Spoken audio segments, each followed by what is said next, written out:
the people who came in, have you all signed your name on that list? So I've got to have everybody's name on that list. Where is it?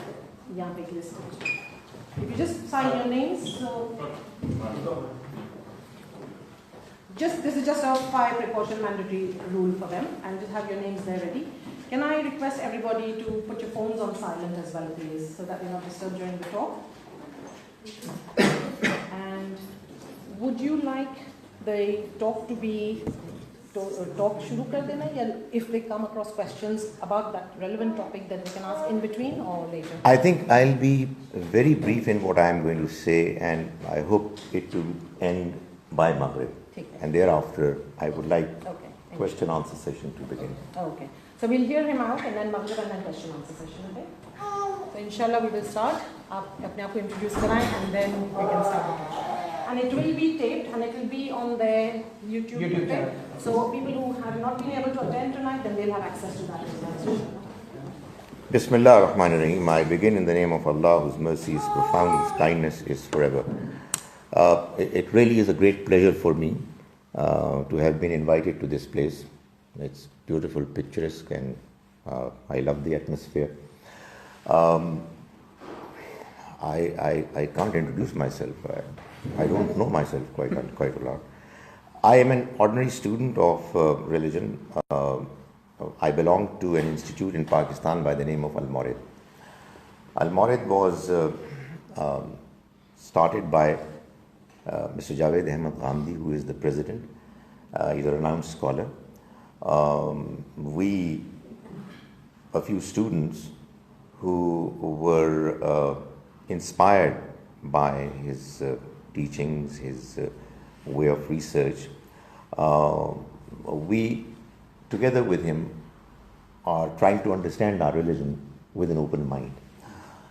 Something which all of us who have gotten together have not been able to find that kind of an attitude in many other places.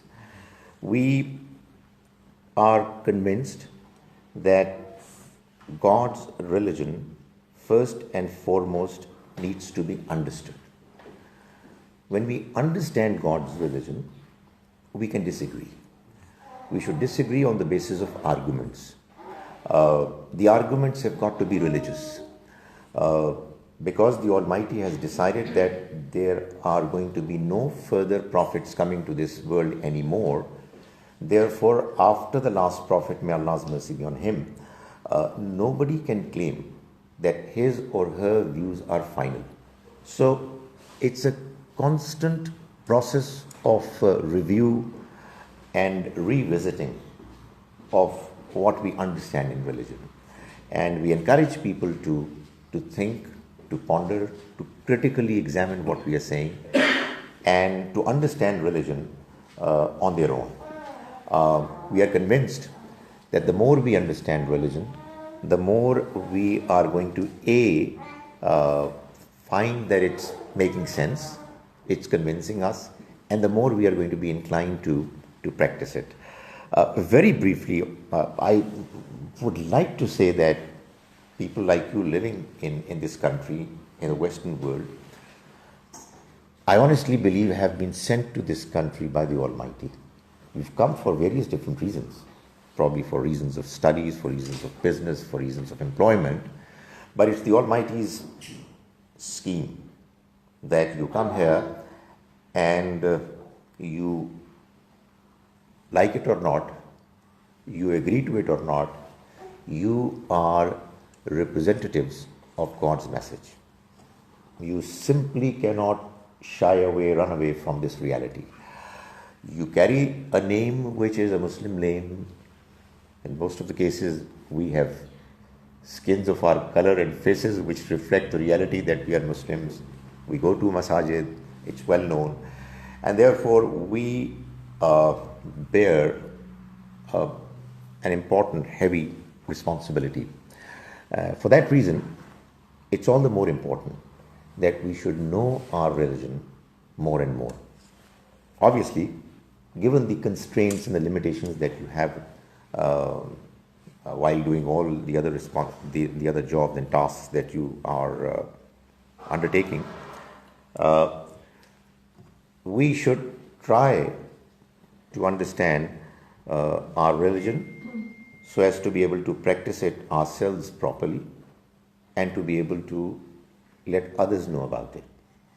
Not necessarily aggressively, but simply because your neighbors, your colleagues, your business partners, your teachers, your students, etc., your patients, your doctors, many of them are non-Muslims. And every now and then there are occasions when you would find that there would arise reasons why others would be curious to know as to what your religion stands for and what are the answers to many of the questions that come to their mind, and they obviously are the kind of questions that we should also be concerned about to understand them. Right now I have been asked to talk about 3 topics, each one of them complicated in its own right, requiring detailed presentation, but I'm glad that it is not possible, so that I don't have to do it. So I'll just do it briefly. All 3, I'll just introduce them, and hopefully when you'll ask questions, I'll be able to say more about them. Why is it that our religion talks about economic matters? Is our religion giving us an economic system? Is that what the reason is? Well, the answer is no. If I give you a very brief, summarized version of what God's religion stands for, the Almighty has decided to cause humans to go through a trial. So we are all going through this trial. Not only us, everybody else. In the trial of this life, the Almighty wants us to achieve what He describes as tazkiyah, purification and progress. He wants us to be pure morally, He wants us to be pure physically, He wants us to be pure in whatever we eat, in edibles that we consume. It is a minimum level of purification and progress, moral and spiritual progress, that the Almighty has in His plan, in His scheme for each one of us, which, if we will achieve it, we will be declared successful and therefore eligible to enter the all-important life of paradise, which is going to stay forever. This life makes no sense without the next life. Honest to God, this is what we need to let others know. It comes to an end all of a sudden. Well, only in the last one day I've heard about 2 or 3 deaths, and they keep happening without any prior announcement. So this life is a trial, and in this trial of life, the Almighty wants us to lead a life which is enabling us to be purified, more significantly morally.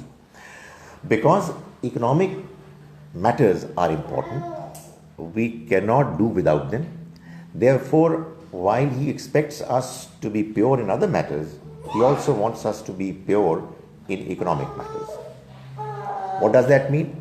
It means that while dealing with economic matters, we should not do anything which is morally unacceptable, despicable.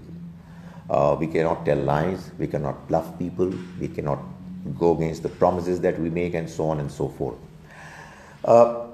While trying to be morally upright in economic matters, there are certain questions which cause us to be confused.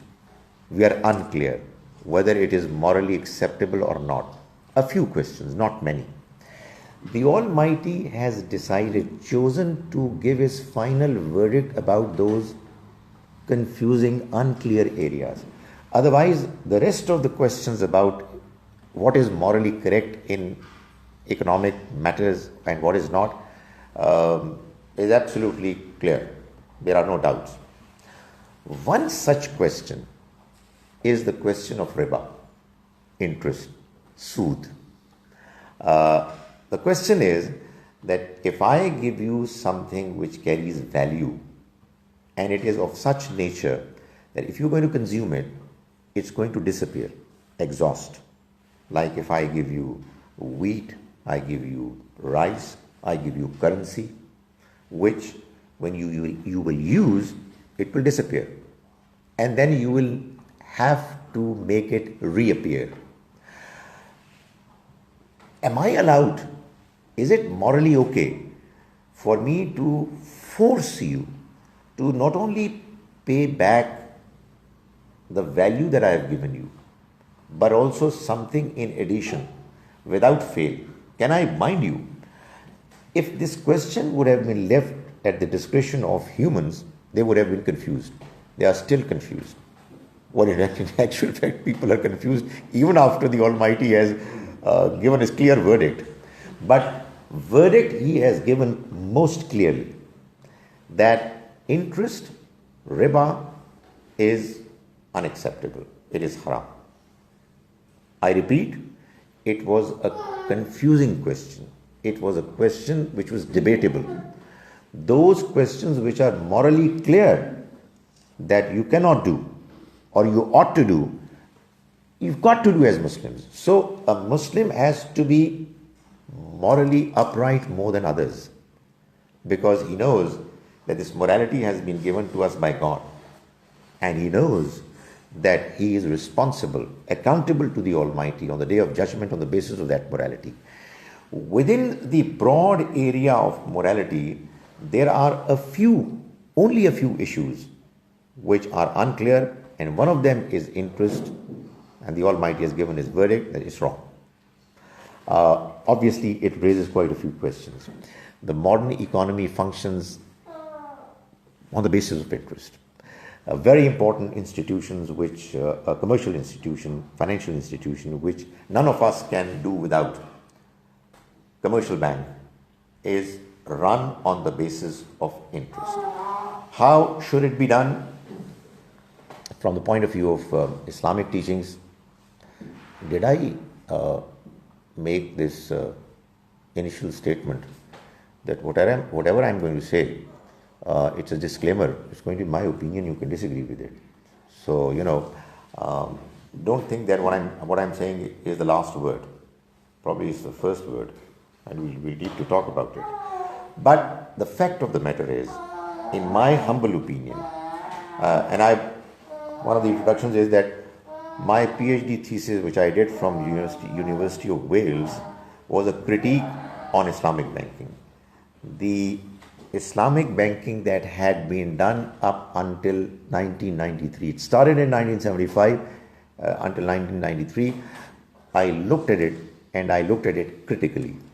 I now believe that the modern banking system can be modified slightly to cause it to be acceptable to Islam.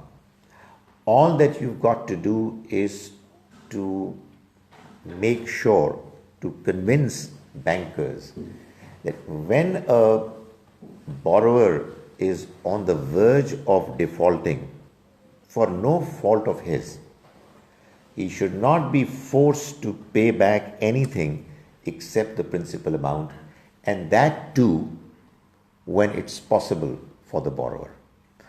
Other than that, well, obviously there is a problem, and it's a moral problem, that huge funds collected by commercial banks are distributed in a manner wherein rich are given more funds for them to utilize, and poor people just, they come up with their funds in the accounts, and they provide those funds to the banks for them to help the rich to get richer. But that's a moral problem.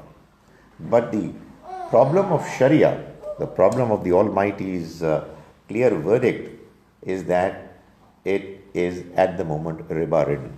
The good news is that many Western commercial banks and economies have already realized that this is not acceptable.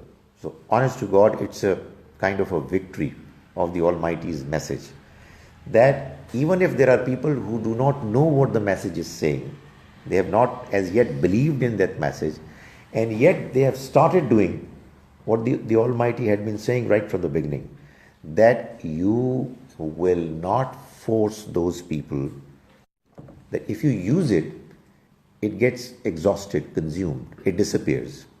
And when you ask the person who has borrowed to pay it back to you, not just the principal value, the basic value that you had given, but much more, predetermined, definite increment, it is riba and not acceptable. However, if you give somebody else something which is of the nature that when it's used, it stays intact, it doesn't disappear, like this table. You know, if you give it to me for 1 month, I'll use it and it will remain intact. House, cars, etc. The bank or whatever society, mortgage society, an amount which has two components. One part is going towards the principal payment, that is purchase, and the other is going towards rentals, which is hiring. Hire purchase is no problem.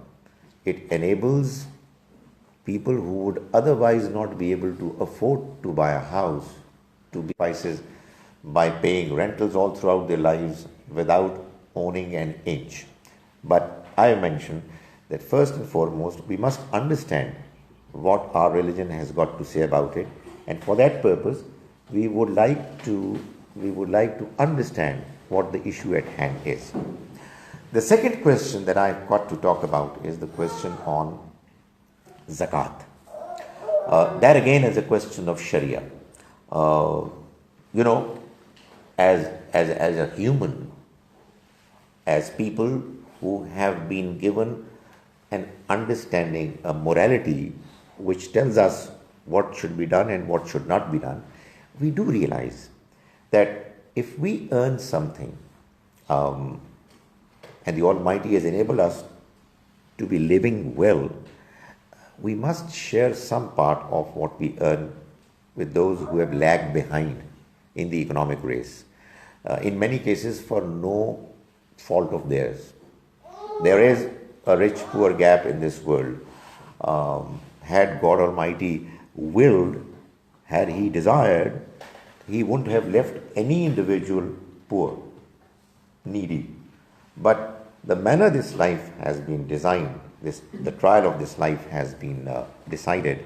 There are rich people and there are poor. Those who are rich, the Quran reminds, they are rich because the Almighty has enabled them to be rich. Mimma razaqnahum yunfiqun. What we have given them in the form of sustenance, some part of it they spend. Some people are born rich, others during the course of their lives they become rich, primarily because the Almighty has provided them with opportunities, abilities, resources and opportunities. And it is these God-given resources, God-given ability and God-given opportunities which enables us to earn more than others. And quite clearly, what we have with us is quite often more than what we would normally need to meet our day-to-day needs. God expects that we should share some part of it with others. How much? Nobody could have given this clear understanding had it not been God's religion, His divine revelation, telling us clearly that there is a law of zakat which decides as to how much we should pay from our wealth. The law of zakat, which in its simple presentation is not very complicated, but I'm sure it gets complicated when it comes to its application, more particularly in present times. The simple law we all know, the savings that we have, all assets that we have at our disposal, in our possession, which we don't use, which we don't put to our day-to-day use. 2.5% of it has to be deducted as zakat every year on a particular day.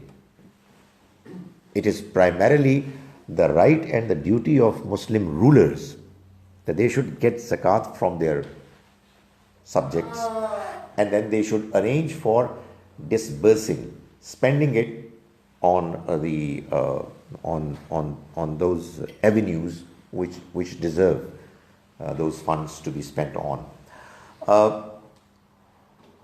However, in many cases, our rulers are not doing it. So if it is your responsibility to do it, then you will decide about one particular day when you will decide that this is the amount of zakat that you've got to pay, and that should be 2.5% of your savings, and you will spend it on people, on avenues which you believe are deserving. And obviously there are details to it. The other area where zakat is levied is production, output. When the Sharia was introduced to begin with, there was only this agricultural produce that was the basic economic unit where production was taking place on a big scale. So the law that was given was that if you have a piece of land where you cultivate and you have crops, where you have yourself arranged for water to be provided to the fields, that is, irrigation is done by you, then it's 5% of the output. However, if you are doing cultivation in a way that you're dependent upon the nature, rainfall, and you've not invested anything for you to be able to bring water to your fields, then the zakat, or what you call ushur, is 10%. This ushur is actually zakat on production. And if you have neither put in your efforts nor invested, but you've got something just by chance or by very little effort, then it's 20% of what you have been able to get.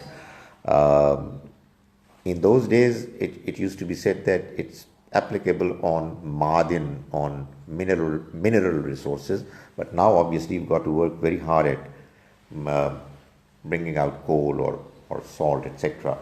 So the principle is that one factor of production invested and you get the output, and the output is subject to 10% of levy of zakat. If two factors of production, capital and efforts, are put in, then 5%. And no factor of production is invested and you get the return, it's 20%. Where is it to be spent? Well, if it's to be done by the state, then there are a number of avenues that have been mentioned.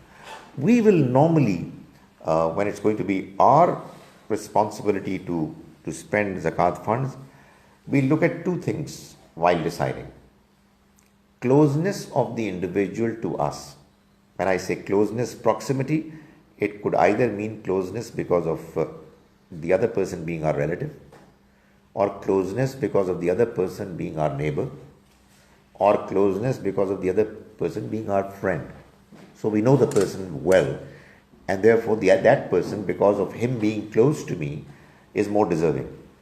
The other factor, the other consideration should be need. How needy is the person? So it really has to be a combination of both, and obviously it's always going to be a subjective decision, but we must investigate enough. We must spend some time to worry about this question as to who is going to get the zakat or sadaqat that I am spending. That was point number 2. Very quickly, point number 3, and then we say our Maghrib. Law of inheritance. I am told that, unlike in our country and other Muslim countries, if a person dies, the law of inheritance would not automatically apply. You will have to leave a will, which is what is going to decide as to how it's going to be distributed. This again was a confusing, divisive, difficult question which we humans couldn't have decided on our own. Had we decided on our own, it would have always been divisive, difficult, causing problems, frictions. So the Almighty has given a very clear law in Surah Nisa, Surah number 4, verses 11 and 12, wherein He has clarified that when somebody dies and leaves wealth, if he has also certain debts to be paid, first and foremost, those debts have to be paid back. And if he has left a will, that will is going to be, its expectations are going to be first satisfied. Normally, the will should not consume the entire wealth that he has left. We normally agree that it should be not more than 1/3, based on a decision taken by the Prophet, may God's mercy be on him, although he did not specify that this decision is the one which has to be applicable for all times. But it's a decision which is normally considered to be, a principle on which our decision should be based on. Other than that, there is a formula. I will just clarify that it is not biased in favor of men. It's a common complaint or misunderstanding or criticism about Islamic teachings that it's gender biased. There is no gender bias. For example, in the case of law of inheritance, if a person dies, leaving behind children or siblings and parents, both father, the man, and mother, the woman, will get equal share of 1/6 each. So where is that bias? There's no bias. The Almighty tells us that the consideration that He had in His wisdom while deciding shares was as to how much a certain relationship confers benefit to an individual. In normal, on an average, parents are benefited by their sons more than their daughters, who, after getting married, move to another house. That's on the average. Obviously, there are exceptions. Likewise is the case with all other relations that the law of inheritance mentions. So, there is a clear law which is to be followed, and in your case, I'm sure that it's important that each one of you who has a certain amount of wealth, value, which the person is going to leave behind after death, this will should be clearly made that my wealth is going to be distributed on the basis of the formula which the Quran mentions. These are the brief remarks about the three topics that were assigned to me. We say our Maghrib prayers, inshallah, and thereafter we will have question answer session. The questions do not necessarily have to do with what I have talked about. They can be any questions. Don't expect brilliant answers, but I'm sure they're going to be good questions. Thank you. Thank you very much.